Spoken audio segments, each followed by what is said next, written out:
पांडुरंगाच्या भक्तांना लांबूनच मंदिराचा कळस खुणावतो आणि मग पांडुरंगाच्या नगरीत दाखल झाल्यावर त्याचे भक्त पहिलं दर्शन घेतात ते कळसाचं। याचाच घेतलेला हा खास आढावा।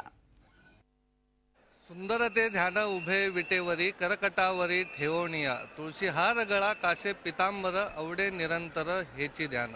ज्या विठू माऊलीचं नामस्मरण करीत हजारो लाखो वारकरी पंढरीच्या या विठुरायाच्या नगरीमध्ये दाखल झालेले आहेत।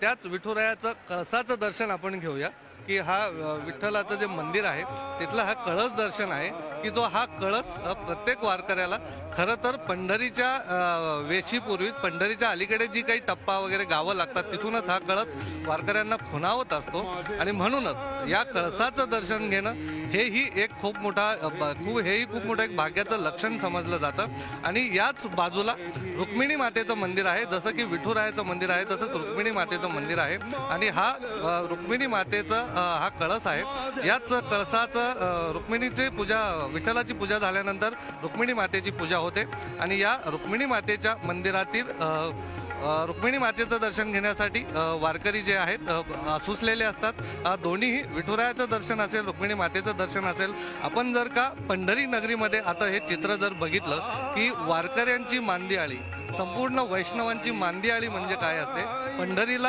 हे जे काही भक्तिमय स्वरूप आलेलं आहे ते या नेमक्या याचं वर्णन शब्दामध्ये कसं करायचं याचंच खरं अधिक प्रश्न पडतो।